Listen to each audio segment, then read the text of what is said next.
Great. Good afternoon again. We're delighted to be joined as usual every September by Santiago Villalpando, who is in the Office of Legal Affairs. So, Santiago, all yours. Welcome back. Thank you very much, Stefan. It's always a pleasure to be here, and I'm, as usual, grateful for the opportunity to brief you once again on our annual treaty event. This will begin on Tuesday, September 19th, here at the United Nations headquarters in the margins of the general debate of the General Assembly. So as you may know, the treaty event was initiated by the Secretary General 17 years ago on the occasion of the Millennium Summit and has become a standard feature of the Leaders' Week of the General Assembly. The spirit of the treaty event is simple. The Secretary General invites high-level dignitaries to seize the opportunity of their presence in New York for the opening of the annual session of the General Assembly to join multilateral treaties.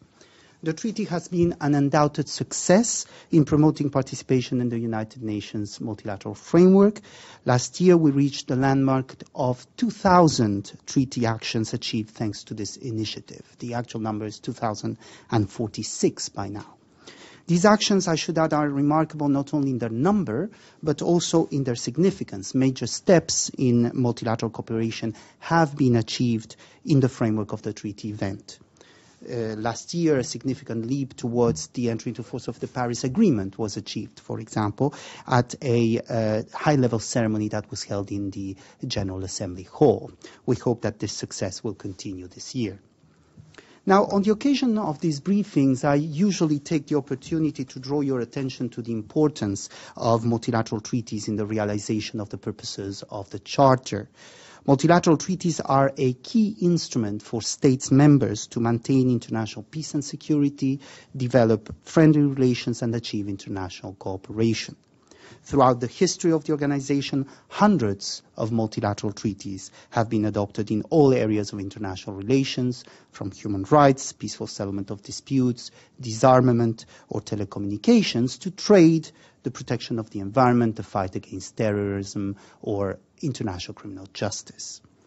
The Secretary General is the depositary of nearly 600 of such multilateral treaties, and the discharge of his depository functions befall to my section. The depositary is, first of all, the custodian of the original of the treaty, and my job, therefore, includes the nerdy privilege of keeping the originals of the signed originals of treaties such as the Rome Statute of the International Criminal Court, the International Covenants on Civil and Political Rights, or the United Nations Convention on the Law of the Sea. But the depository also plays a fundamental role in the operation of the treaty, as the recipient of every signature and of every instrument of ratification, accession, reservations, objections, amendments, corrections, etc. This is what the treaty event is all about. Throughout next week, high government authorities will sign multilateral treaties deposited with the Secretary General or submit their instruments of ratification, acceptance, approval, or accession to those treaties. We expect participation of several heads of state and government, and who will take action on treaties such as the Convention on the Rights of Persons with Disabilities, the Paris Agreement on Climate Change, the Minamata Convention on Mercury, as well as the Treaty on the Prohibition of Nuclear Weapons. I will refer to that in a minute. The last year has been eventful in this area, following the historic ceremonies of signature and ratification in April and September of last year. The Paris Agreement on Climate Change entered into force on November 4th of 2016. This is an astonishingly successful agreement. It has been signed by 195 states, nearly the entire international community, and already now, less than a year after its entry into force, it has 160 parties. But this is far from being the only significant progress achieved in environmental law. On August 16th, the Minamata Convention on Mercury also entered into force. This convention aims at protecting the human health and the environment from anthropogenic emissions and releases of mercury and mercury compounds. And on October 15th of last year, the Secretary General received in deposit the Kigali Amendment to the Montreal Protocol on substances that deplete the ozone layer, by which states agreed to cut the production and consumption of hydrofluorocarbons, HFCs, by more than 80% by 2030, in 30 years. Now, there have also been important developments in the area of disarmament. The Central African Convention on the Control of Small Arms and Light Weapons entered into force on May the 8th. And, of course, the Treaty on the Prohibition of Nuclear Weapons was adopted by a conference convened by the General Assembly on July the 7th, and the Secretary General is the depository of that. Now, let me now turn specifically to this year treaty event. The event will take place for 4 days next week, from Tuesday, September 19th, to Friday, September 22nd. The theme of this year's event is promoting multilateral treaties that safeguard humanity. And this is in line with core responsibility 2 of the Secretary General's report on, for the World Humanitarian Summit and the annexed agenda for humanity. The same call is also reflected in Secretary General Guterres' May 2017 report on the protection of civilians. One of the priorities of the Secretary General is to mobilize a global community of stakeholders, including member states, to enhance the protection of civilians and other protected persons in armed conflict. As part of this effort, he is urging all states to join those treaties that are most relevant to civilian protection in armed conflict. I should also point out that the Treaty on the Prohibition of Nuclear Weapons, which I mentioned earlier, will open for signature on September 20th. That's next Wednesday. On this occasion, a high-level signature ceremony is convened by the Secretary General in the Trusteeship Council chamber. The ceremony will start at 8 a.m. with statements by the Secretary General himself, the President of the General Assembly, the President of the International Committee of the Red Cross, as well as representatives of negotiating states and civil society. Immediately after those statements, dignitaries will be invited to sign the treaty. And I can already confirm that we have received numerous confirmations for participation in this event, and that we expect several heads of state and government to sign the treaty in the course of the ceremony.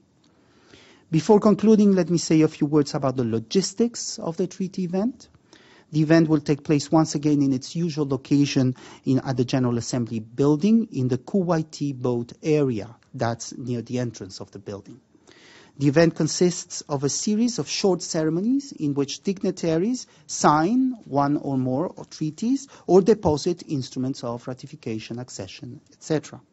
These ceremonies are open to United Nations accredited press and provide an opportunity for press coverage and photos.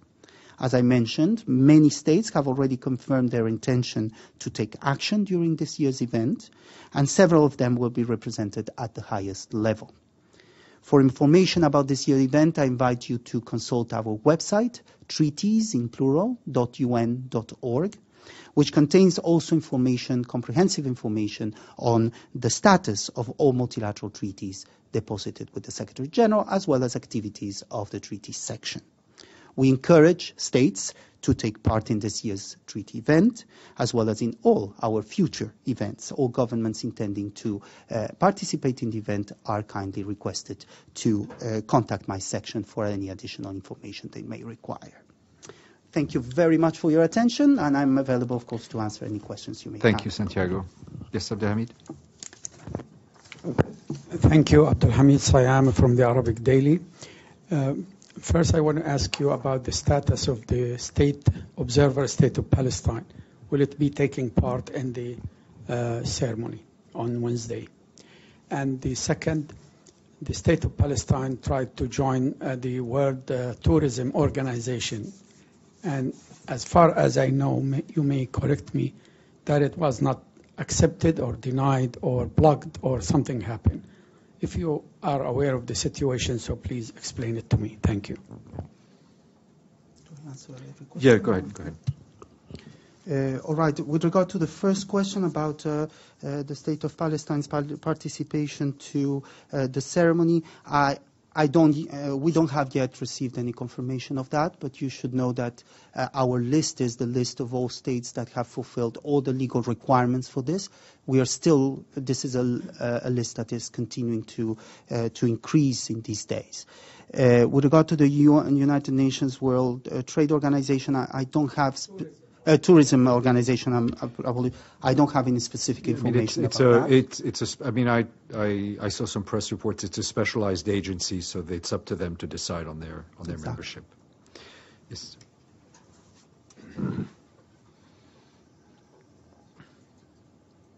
Hi, I'm Alex Hassanein from the Tokyo Shimbun, a Japanese newspaper.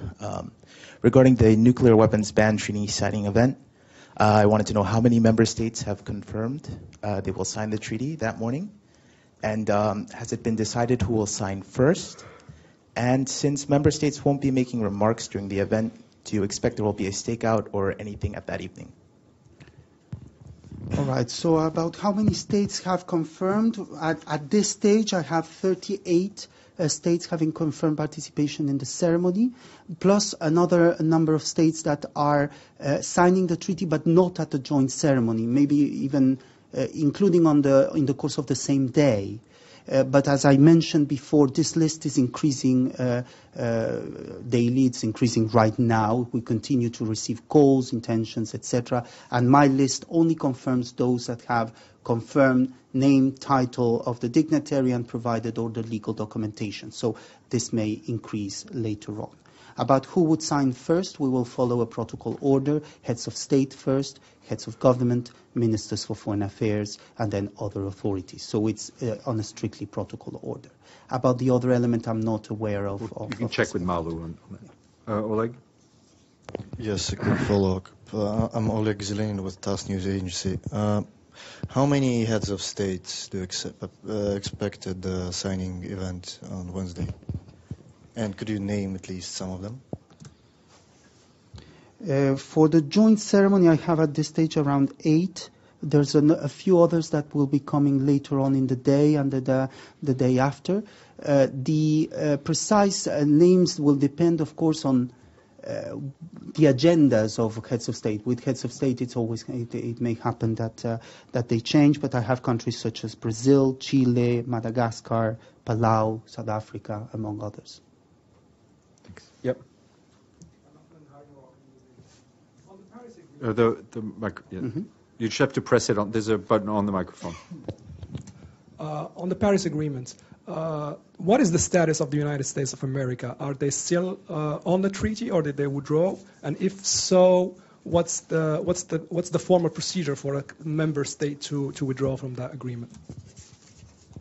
I will answer that last question first, which is that Article 28 of the Paris Agreement has a specific regulation on how states may withdraw from the agreement. Article 28 provides that at any time after 3 years from the date on which this agreement has entered into force, a party may withdraw from this agreement. So a party may withdraw from the agreement, but only 3 years after the date on which the agreement entered into force for that party.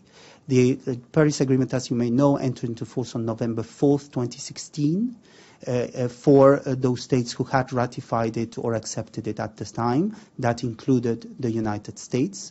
The Secretary General received a communication from the permanent representative of the United States here in New York, indicating that the United States intends to exercise its right to withdraw from the agreement in accordance with Article 28, paragraph 1, at the appropriate moment. Matthew? You'd said to look at the website, so I am, and I just wanted I guess I was surprised that under recent developments it has this thing called latest registered treaties, and many of which are totally bilateral. Like there's one, the top one is Spain and Egypt cooperation to fight crime. So I wanted to know if these are really bilateral between countries, what's the significance of actually filing them with the UN? Does it make the UN some kind of a guarantor, or what? Is there any practical difference for these type of agreements being filed with the UN, and why are they filed by the UN, and how do you follow up on them? Thanks. I cannot say how grateful I am for that question, and I wonder how many hours you have for me to answer. First of all, I'm grateful for your consulting our website. The number of hits on our website is one of our indicators in front of the Fifth Committee, so thank you for that. With regard to this aspect, I have so do it as much as you can. As far as what you are just mentioning, let me try to, first of all, distinguish two functions that we have. The treaty event is about the Secretary General being the depositary of multilateral treaties, the custodian of the original and the recipient of instruments of accession, ratification, etc. What you're referring to is what we call the registration, and that's under Article 102 of the Charter of the United Nations. And as a matter of fact, as early as the League of Nations, we are about to have 100 years of registration. Now, after the First World War, the first one, it was considered that transparency in multilateral in treaty making, not just multilateral but also bilateral, was fundamental in order to ensure peace and security in the world. As you may know, the First World War started, among others, because of a network of secret alliances before that. So one of the ideas was that registration with, at the time, the League of Nations, later the United Nations, would serve as transparency in diplomatic relations and therefore help the objectives of the organization.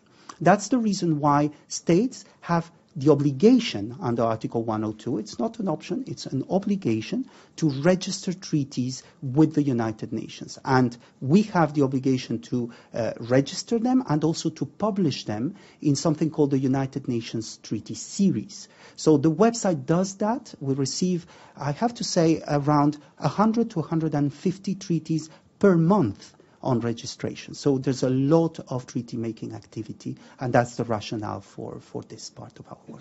Just one follow-up, and I will hit refresh while I do it. Thank you so much. I mean, are things, some of these seem pretty kind of anodyne, but are there sort of mutual, like, defense agreements between countries? Are these, that would seem to go to peace.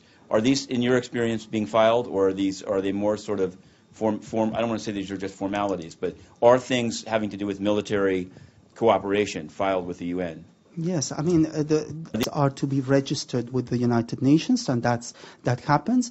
We don't know how many treaties are not registered, right? Because it's difficult for us to determine. Again, 100 to 150 treaties per month is quite considerable. It's more than 1,200 treaties per year that we receive, and these are about anything you can imagine. I remember a treaty on the repatriation of reindeers between two countries, or about the sharing of property over a piece of art. From that to the Paris Agreement on climate change, or an agreement on military matters, alliances, diplomatic relations, etc. So there's a wide spectrum of treaties concerned. Great. All right, if there are no other questions, we're okay. Thank you very much. Santiago, thank you. And I learned something today. Thank you very much.